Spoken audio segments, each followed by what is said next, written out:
All right, go ahead. It looks like you have a question. Yes, I was just wondering, is it, us Hebrew Israelites, I was just wondering if, how when we go sign application or your ID and they ask if you want to be a donor or not, is that, is that like a sin? Like, are we supposed to do that? Because I was just saying this because before I even came into this truth, I had that on my license. So I was just wondering, should I change that or like I don't know. I'm just trying to make sure I'm doing the right thing. Okay. Can we be a organ donor? Okay. So a lot of Yes. yeah, a lot of the times we do sign up for stuff like that. They have it be put in your license, um, and they convince you that it's very good. It's a good idea to do that, to put that in your license. Because when you sign up to be an organ donor, um, you might want to look into this too. When you sign up to be an organ donor, there is a very good chance that when something happens like an accident, they might not work as hard to help that person because doing organ donating is a very huge business. It's a business. So they do sell people's organ. They sell the liver, they sell like certain organs in the body. Organ donation is believed to be one of the most generous things a person can do. But unless you're suicidal, it's probably one of the most stupidest things you can do. Give me a few minutes and I'll explain why. I'm Sanchez and you're watching Uncommon Conspiracies. Cue the intro! Still don't have an intro. Let's look at the first heart transplant that ever happened in history. It happened in 1967 in South Africa by a doctor named Christian Barnard. Now you might not have heard of the second heart transplant. It occurred 3 days later in America, in Brooklyn, New York, because America, not to be outdone by another country, had to up the ante a little bit. It sounds a little bit familiar, doesn't it? Oh yeah, Sputnik. The Russians launched a satellite into orbit, and America's response is, oh hell no. You want to launch your little satellite into orbit? That's cool. We're going to be the first ones to put an American on the moon, homie. And that really happened. So the second heart transplant that happened in America 3 days later after the first in Brooklyn, New York. What they did is they took the heart out of a 3-day-old baby who had mental retardation, and they implanted it into an 18-day-old baby who they felt was more worthy of living than the other. And at the end of the operation, both babies were dead. Not only was this completely immoral, it was also illegal. So what did they do?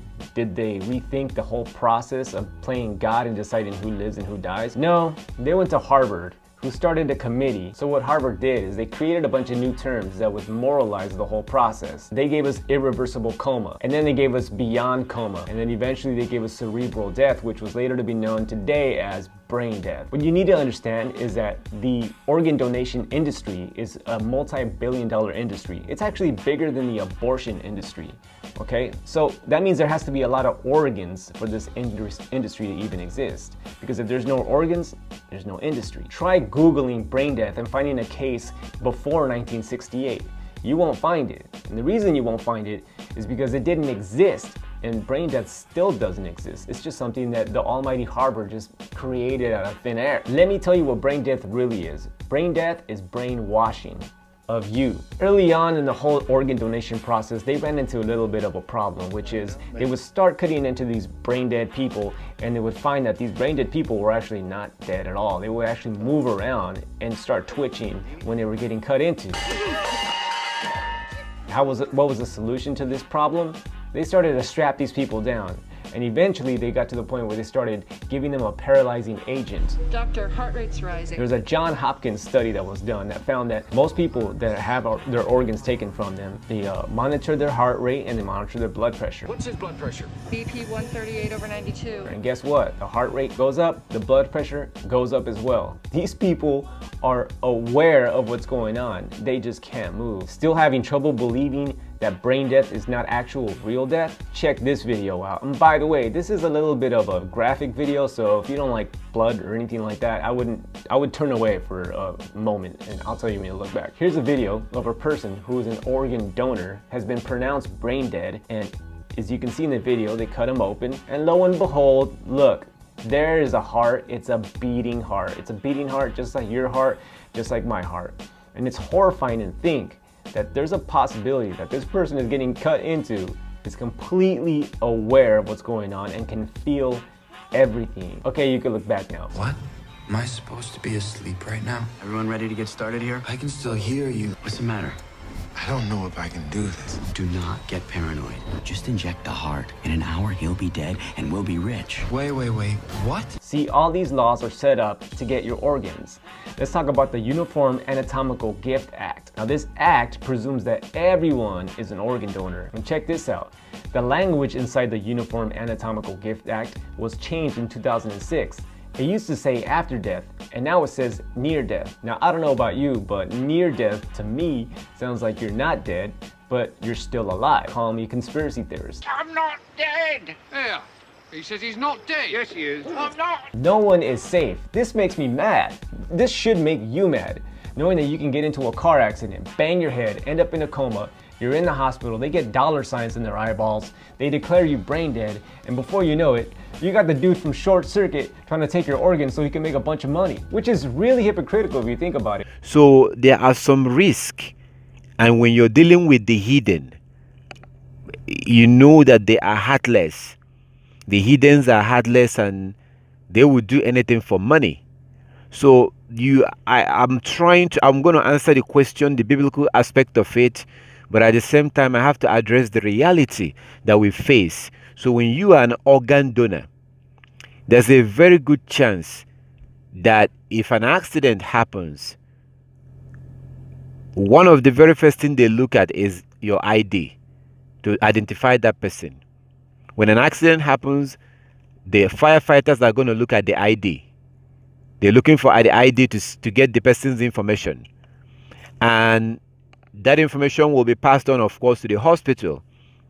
So we are living in a very wicked world right now, a wicked world that they may not work as hard to save that person because they are an organ donor, because they feel like this person may be more valuable while they are dead.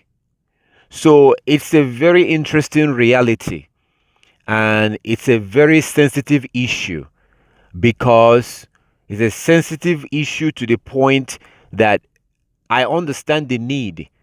I may need an organ. You may need an organ.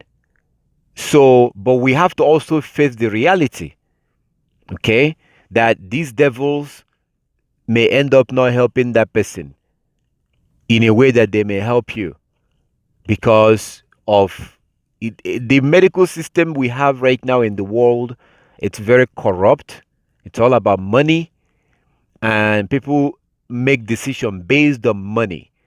So the concern about being an organ donor is that when you have such a thing on your ID, they may not, and you might want to look into it. You might want to look into it. Look around on YouTube and see the disadvantages, because people might not. I'm sure you're going to see something. I'm sure you're going to see some video, because they might not jump in to help you as much as they can. That's the danger. 43-year-old Jimmy Fritz of Sweden has endured a nightmare that none of us would wish upon our worst enemy, and he's living to tell about it. He, imagine this, he suffered a stroke, 43 years old, suffered a debilitating stroke.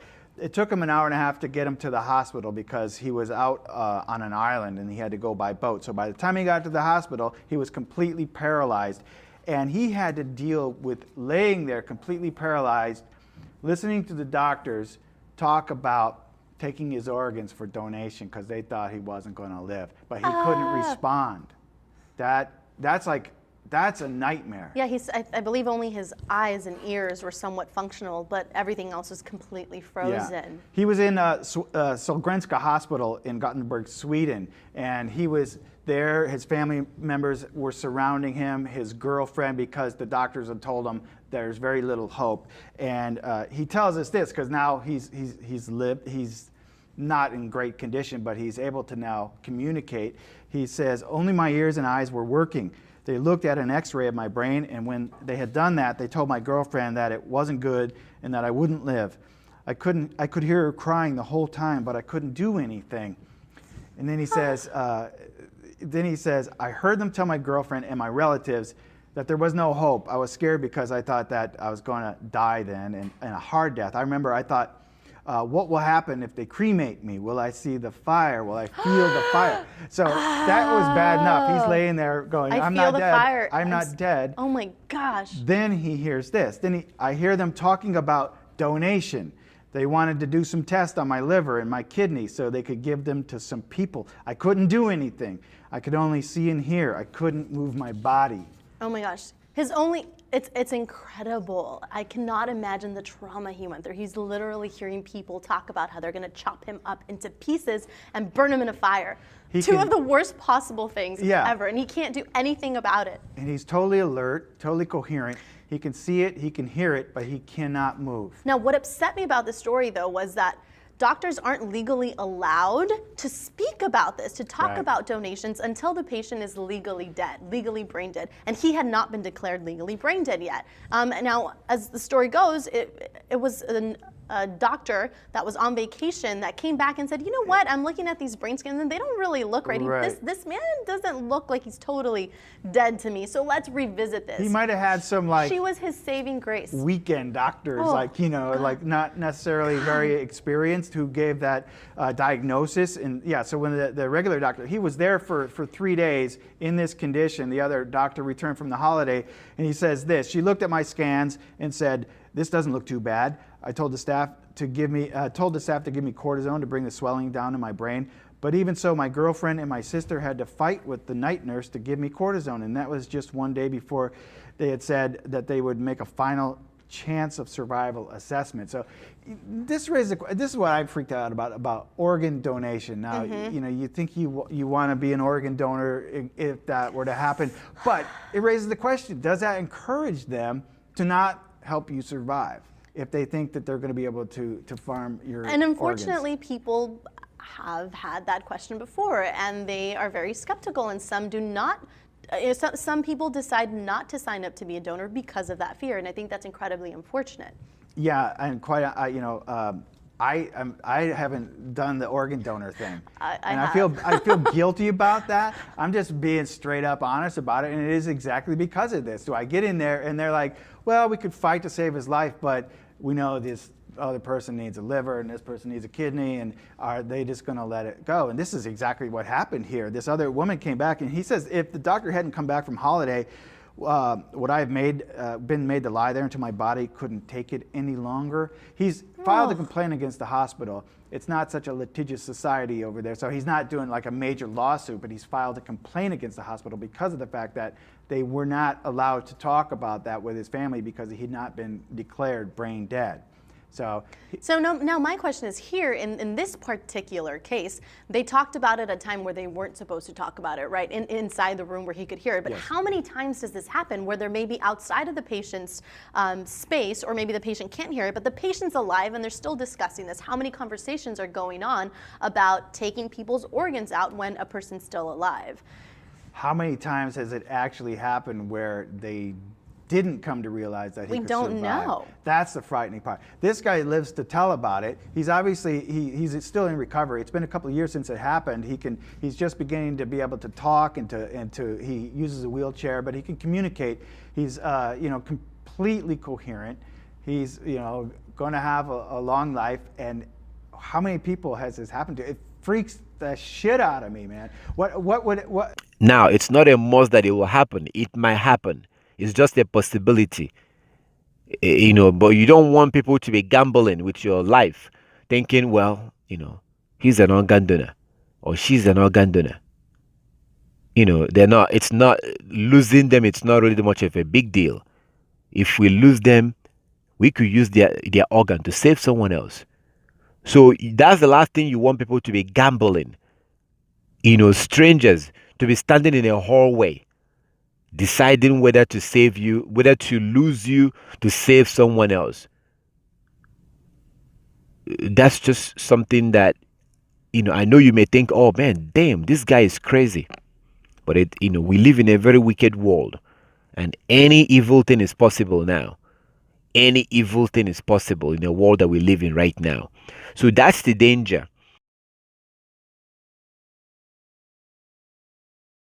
Hey, here's a really disturbing story. A dead woman woke up right before they were going to, obviously she wasn't dead, harvest her organs, and doctors gave her a sedative and just planned to continue removing her organs. It's just unbelievable. This happened a couple of years ago, but we're just now finding out about it because some of the documents have finally been released. Colleen Burns was taken to an emergency room at St. Joseph's Hospital Center, and she was suffering from a drug overdose, okay? A nurse told doctors she is recovering, she is alive, but doctors said, no, we're pronouncing her dead, called her family. Her family said, okay, you can go ahead and harvest her organs. We want the organs to go for something good. Obviously, she wasn't dead. There were several signs that pointed towards her being alive. A mandatory reflex test was performed on the undersides of her feet, and she did clench her toes. She appeared to be breathing without a respirator. Didn't stop doctors. Nurses told doctors that this was going on. Doctors said, give her this really powerful sedative. Now, I'm not a doctor, Lewis. I know most people watch this show. It probably seems to them like I'm a doctor. I don't blame people for thinking that, but I'm actually not a doctor. But if someone requires a sedative before you remove all of their internal organs, is that not an indication that the person's alive still? Presumably a corpse does not need a sedative, yes. Right. What's most amazing about this is that the hospital was sanctioned and a number of mistakes were involved in the sanctions. The total fine for the hospital was only $22,000. Burns declined to sue after all of this happened. Burns was severely depressed, and in fact, Colleen Burns ended up taking her own life about a year and a half ago at the age of 41. Nobody is blaming this mix-up for her suicide. She, by all admissions, was deeply, deeply ill, and that this didn't play any kind of role. I got some emails about this saying, David, you realize what's going on here, right? We have a for-profit healthcare system, and it's very clear that an individual is worth more to the hospital dead because of the organ harvesting than they would collect by billing Colleen Burns for having kept her alive. It's incredibly morbid and macabre, but maybe there is some element of truth there. What I can say we can't say for sure that financial interests were at play here. What we can say for sure is that having a for-profit healthcare system is not a positive influence on American society. No doubt. This is a situation where they might have known that she didn't have health insurance and the money could have been a factor. But at the same time, if you've got a woman who is presumably a mess on your hands, who is an organ donor, who is on the verge of dying, and you're a doctor and you think to yourself, well, let's just put her out of her misery and maybe these organs can go to a young child who needs them and isn't a mess of a human being who's probably going to die from another drug overdose later, or damage these organs beyond repair. That I could see someone making that decision. Not that it's the right decision to make. No, not even that, Lewis. It's not even their decision to make. And you're absolutely right that I could see them doing that. And it's just incredible because it wouldn't be their decision to make. Very, very concerning story. Now, we come to the biblical aspect of it. The biblical aspect of being an organ donor. I can't point you to anything in the scripture where such a thing has happened or where the Most High condones such a thing. I can't think of anywhere I can point you to because we take our guide from the scripture. This is where we take our guide. The scripture is our guide. The word of the Most High is our guide. So we do things if the Most High authorizes it. If the Most High said it's okay, then we'll do it. If it's not okay, we're not going to do it. Okay, so that's why this question is a very important question. So, the idea of taking part of your body, your organ, to put in someone else's organ. That is just something that it's just something that we don't see our ancestors doing that. And the another question is, who else? Like, who is going to benefit from that? Who is benefiting from that? That's another question. Now, I know that a lot of people who are not Israelite, a lot of Christians are going to watch this, and you may be a little bit shocked in the stuff that I'm saying, but as Hebrew Israelite, we are bound to take care of our own first. We are required to take care of our brothers and sisters first before someone else. We are supposed to help our brothers and sisters first before we help someone else. So the question now is, are you going to be able to decide who gets your organ? I doubt it. I doubt it. I don't think you're going to have much to say when you are dead. I don't think I'm going to have much to say if I'm dead. Decided, no, they will not ask you. They will not even ask your family. So if you look into this organ donating business, oh my goodness, there has been some horror story. There has been some horror story where people pledge their body for quote unquote scientific study when they die. So when they die, their body will be given for research. It turns out, I think it was in Michigan, one of these states.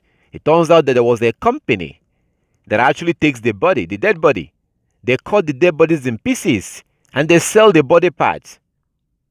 But when people were signing up, they thought they were signing up. Oh, they tell you to sign up that they're going to use your body. You're donating your dead body for a research. But there was a company. That company, I think, was shut down or something. There was a company. There was a video about this. You can look it up on YouTube.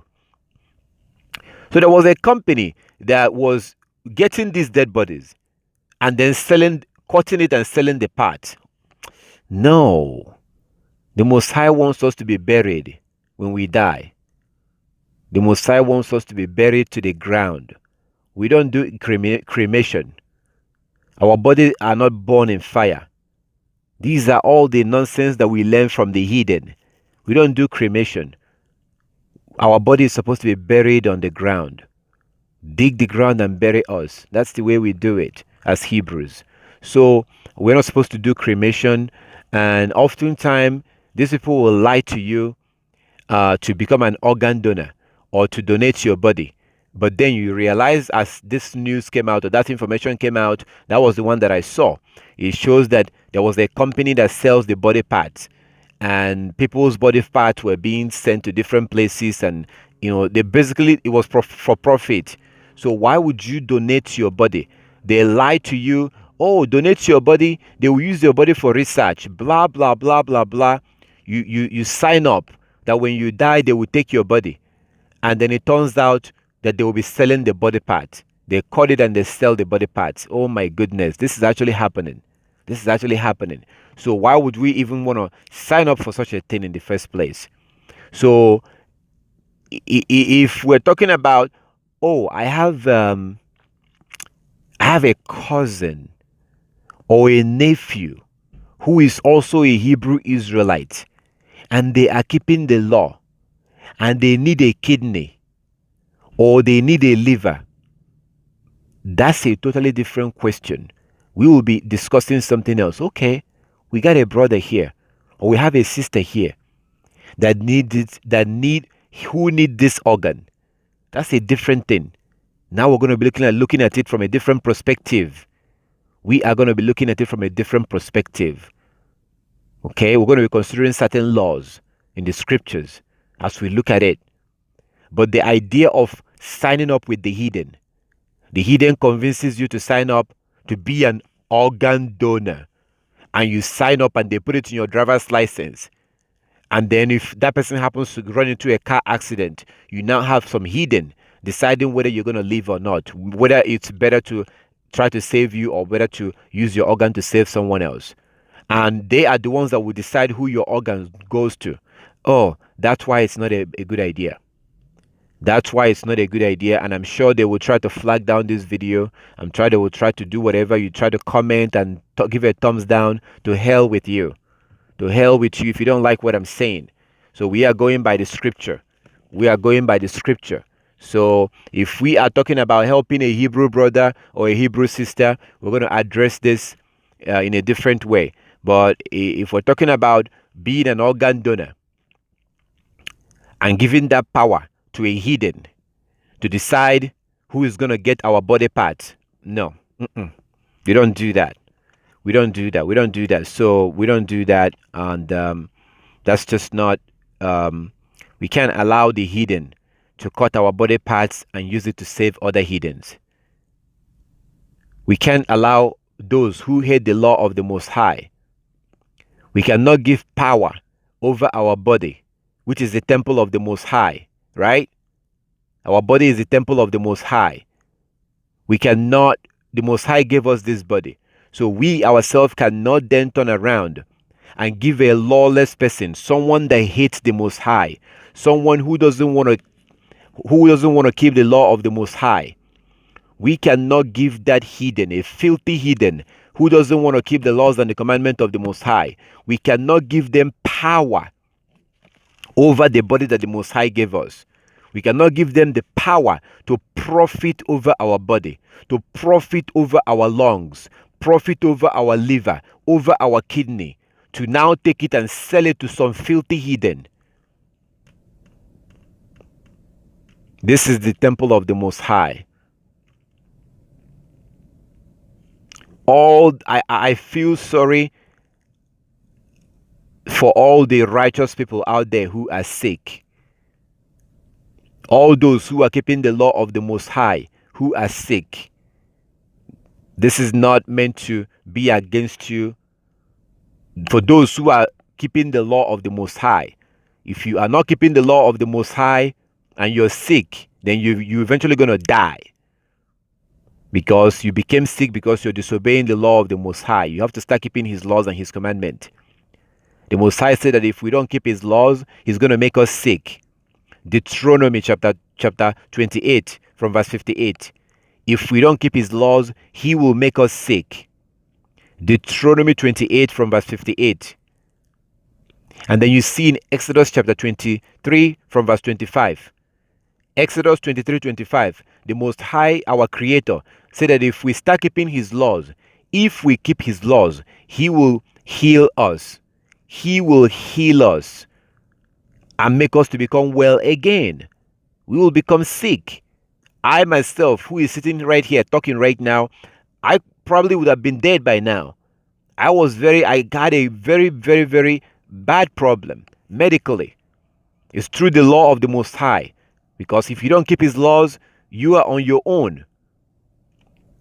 So the Most High will heal you, and the Most High will take care of if you start keeping His laws. So the idea of taking the body that He gave us and giving the power to a heathen that we don't know, and that heathen will then sell our body parts and profit from it, that's a horrible idea. And that's the problem. So, for those who may be considering being an organ donor, that's why you cannot do that. That's just why you cannot do that. Propping up. See, someone start breaking the law of the Most High. They refuse to eat the way that the Most High told them to eat. They are smoking. They are drinking. What are we talking about here? Organs. Your internal organs. So someone who has been smoking, who should not be smoking in the first place, they are destroying their lungs. People who are eating shrimp, eating pork, that the Most High told us not to eat. So those who has been eating the things that the Most High told us not to eat, and then they get sick. You want to give your organ to them? You want to give your temple, the body that the Most High gave you, to a lawless person just so they can tell you that you're nice. The wages of sin is death. The main reason why we become sick today is because we're breaking the law of the Most High. So the idea of taking the organ of a righteous person to save an unrighteous person who is rebellious to the law of the Most High, that's a bad idea. Like as I said, if we are talking about a righteous Hebrew brother or a righteous Hebrew sister, that's a different thing. That's a different thing. We will look at it differently and consider certain laws. And even at that, I may not even tell you to go ahead. Even at that, we will look at certain laws and consider certain laws. But considering the fact that your organ will be taken, your liver, your lungs, your kidney may be taken to give to somebody who don't give a damn about the law of the Most High, who don't want to keep the dietary law, who are breaking the Sabbath, going to church on Sunday, going to church on Saturday, when Saturday is not the Sabbath, Sunday is not the Sabbath. Saturday is not the Sabbath, Sunday is not the Sabbath. The Sabbath is regulated by the moon. The moon regulates the Sabbath. But they've lied to us with Christianity. The Most High created the sun and the moon to be the calendar. That's why the phases of the moon changes every night. So the new moon begins the month. And we are supposed to worship on the new moon day. New moon day begins the month. We're supposed to worship on the new moon day. After we worship on the new moon day, according to Ezekiel chapter 46, Ezekiel 46 verse 1 to 3, Ezekiel 46 verse 1 to 3, we worship on the new moon day. And then we walk for 6 days. We walk for 6 days like the Most High said in the book of Exodus. Walk 6 days and rest on the 7th day. So we worship on the new moon day. We walk for 6 days. We rest on the 7th day. On the 7th day, the moon is 50% full. The moon will look about half full moon. We worship on that day. The next day we go to work. We work for 6 days and we rest on the 7th day. The Most High created the sun and the moon to be the calendar. Genesis chapter 1 verse 14 to 16. Genesis 1 14 to 16. Psalm 104 verse 19. Sirach 43 verse 6 to 8. Enoch 77 14. But men have changed the calendar of the Most High. And today we're going to church on Sunday. Going to church on Saturday. So we have to go back and keep God's law. We have to go back and keep his Sabbath days. So when you have someone out there who don't give a damn about the scriptures, who don't care about the law of the Most High, who don't want to keep his commandment, who are going to church on Sunday, who are going to church on Saturday, who are violating the law of the Most High, refusing to keep his Sabbath day, eating shrimp, eating pork, these things that the Most High said that we should not eat. Why will I want to give my organ to that person? Hell no! Hell no! Sirach 12 verse 6. Sirach 12 verse 6 says that the Most High hates sinners. The Most High hates sinners. Sirach 12 verse 6. Sirach chapter 12 verse 6. The Most High hates sinners. Who is a sinner? 1 John 3 4. 1 John 3 4. A sinner is someone that breaks the law of the Most High. Someone that breaks the law of the Most High is a sinner. Why would I want to give my liver, my organ, my kidney, my heart to a lawless person that I have no idea where they are? Are you going to give your lungs, your kidney, your liver to some heathen, someone that hates the Most High, who don't believe in keeping the law of the Most High? Are you going to let a heathen take your lungs and give to another heathen, so that heathen will continue to live and defy the Most High and break the law of the Most High and break the Sabbath day? So now we're using our temple that the Most High gave us to prolong the life of a heathen. Because I guarantee you, if you sign up to be an organ donor, Once something happens to you, God forbid, they are the one that will decide who gets your organ, because they have a list of those who are waiting for kidney or waiting for all these organs. They have a list backed up. So they're waiting for people that will die in car accident, bike accident, stuff like that. People who are shot in the head. They have list. So you can't decide, I want to give my organ to this person or to that person. No, they have to decide. And I cannot allow a heathen, I cannot allow a sinner to live one more day because with my organ.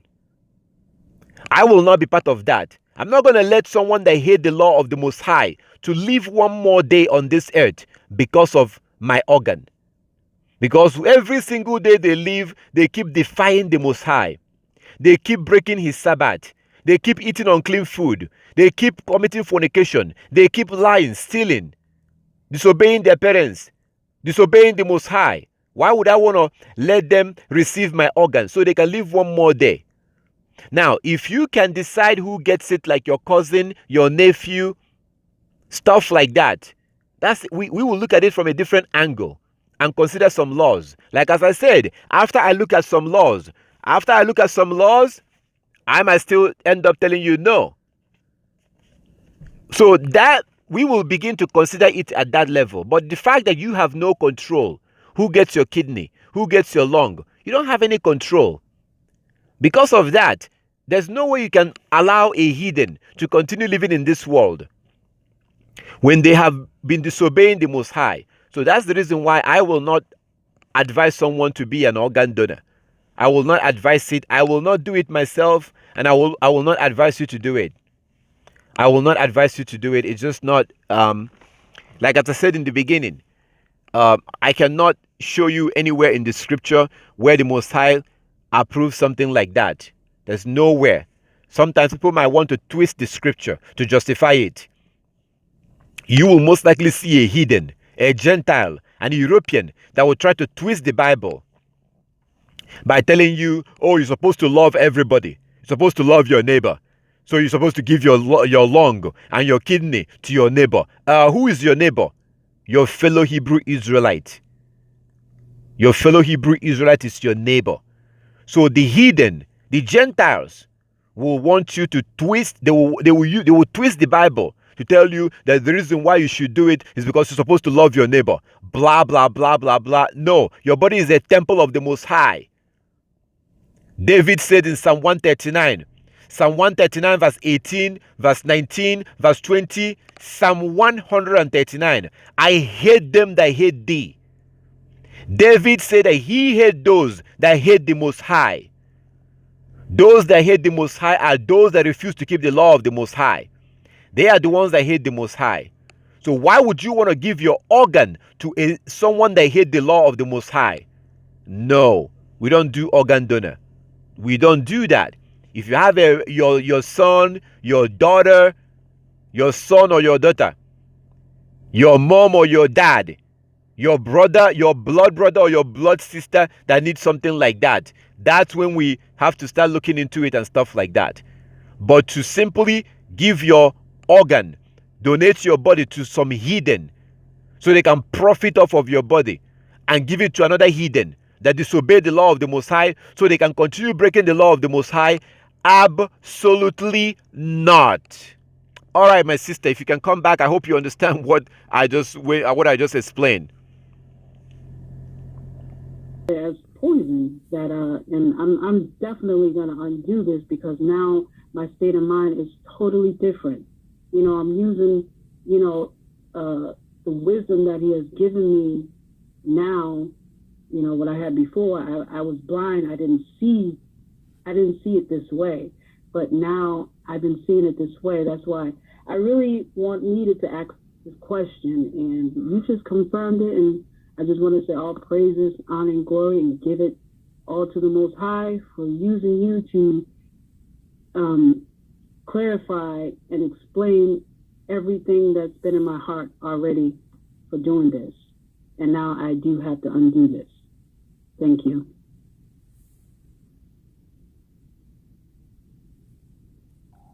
All right. All praises to the Most High. you kept saying undoing it, that you have to undo it.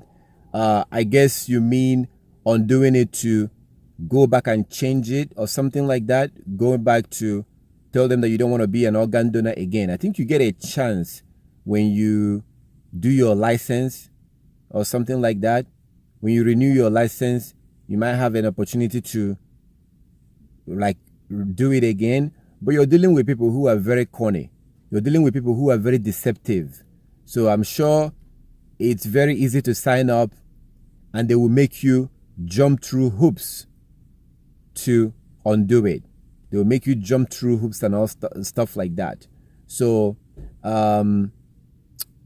that's something that if you can undo it, if you can change it, go ahead and change it. Go ahead and try to tell them that you're no longer interested in being an organ donor. You're no longer interested, and we don't participate in stuff like that for the reasons that I gave you. It's not okay to give our body, to allow our body to just be cut in pieces and be, oh my goodness, no. Our body is supposed to be the temple of the Most High, and we let it be buried the way that our ancestors was buried. They live, they die, they were put on the ground. Okay, that's the way it was done. All the stuff that we're following today is that the Gentiles, the Europeans are doing whatever they want, and they are not having all these practices that they have, and they are playing gods and cutting out organs, and in the name of saving people, and in the name of helping people, and in the name of all this stuff. We just don't, it's just not, shouldn't be for us. If we have a specific brother or sister that we have to help or save or whatever, that's a different thing. But to just throw your organ out there and give it to some stranger to use it to live and continue breaking the law of the Most High, absolutely not. And if you can go back to the DMV and change it, definitely try and change it. If you can look online, in your area, look online and see how you can cancel that. If there's any way you can tell them to remove you from their list from becoming an organ donor, have them do that. But I'm sure it's not going to be that easy as it was when you're signing up, because they want you to become an organ donor. And you also get some information, look online and see, because there are people who are profiting from other people's organ. There are people out there who are profiting, selling people's organ. So people who think that they're doing the right thing by donating your body, they tell you donate your body for science, donate your body for study. And then before you know it, they start cut off your hand, your head, and they're sending it to different states. There was something that happened with some company that, people's organ body was being, you don't want to get into that. You just, we live our life, we die, and we get buried on the ground. We get put on the ground. That's the way it's supposed to be. I've really gotten into this, and thank you. I thank the Most High for the question. Thank you for asking the question. I give the Most High all the glory and all the honor. If you're considering being an organ donor, don't do it. If you're already an organ donor, go and look into it and see how you can undo it. And also start keeping the commandment. Start keeping the laws and the commandment. So all glory to our Heavenly Father for His love and His kindness. And if you have any question, you're more than welcome to contact and ask. Look into the law. Start keeping the laws and the commandment of the Most High. You have to start wearing your fringes. Christ was wearing his fringes. Christ wore his fringes. Most pastors have no idea what this is. Christ wore his fringes. The apostles wore their fringes. The woman with the issue of blood, this is what she touched and she was healed. This is what she was touched and she was healed. Because the Most High told us to wear our fringes. Most pastors today have no idea what this is. They have no idea what this is. You have to wear this because the Most High said that we should wear it in the book of Numbers. Numbers chapter 15, verse 37 to 41. Numbers 15, 37 to 41. We have to wear our fringes. Men need to grow their beard. As a man, you have to have a beard. If you shave your beard, you're violating the law. In the book of Leviticus 19:27, you are violating the law of the Most High. As a man, you have to have your beard. As a woman, you have to dress moderately. We have to do these things. We have to stop eating unclean food. Stop eating shrimp. Stop eating lobster and all this unclean food. These are the things that make us sick. These are the things that destroys your body. Eat naturally so you don't have to need an organ. Stop smoking so you don't have to need a lung. Stop drinking soda so you don't have to need a kidney. Start eating naturally.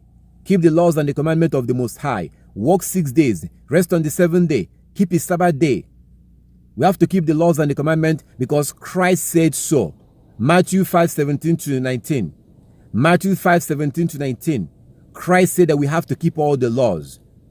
As long as you can see the heaven and earth, all the laws are still in effect. He said in Revelation chapter 22:14 that those who will be allowed to come into the coming kingdom, those who will be allowed to come into his kingdom are those who are keeping the commandment. Those who will be allowed to eat from the tree of life are those who are keeping the commandment. But today in Christianity, they teach us that we don't have to keep the commandment. They teach you that you're under grace. You don't have to keep the law. So you go about doing whatever you want and then you get sick. Once you get sick, now you need a kidney. Now you need a liver. Now you need a heart. We have to keep the laws and the commandment of our Heavenly Father. The Most High said in the book of Deuteronomy chapter 28 that if we break the law, that we will become sick. We will become sick if we break the law. He will make us sick. He will send us disease if we break his laws. If we refuse to keep his commandment, he will make us to become sick. The Most High, our Creator, said that he will make us to become sick. He will send us disease if we refuse to keep his commandment, his Sabbath days, his feast days. Wearing our fringes. Stop lying. Stop eating shrimp. So that's why we become sick. And then now we need kidney. Now we need liver. Now we need a heart. He said in Exodus that if we keep his commandment, he will heal us if we keep his commandment. So that's what we need to do. I thank our Heavenly Father for everything, for the question. I give the Most High all the glory and all the honor. And I wish that you will go back and start keeping his commandment. And if you have any question, feel free to contact and ask. Start keeping the laws and the commandment of our Heavenly Father. If you are considering being a kidney organ donor, don't do it. If you have already done it, try to find out how you can undo it. All glory to our Heavenly Father.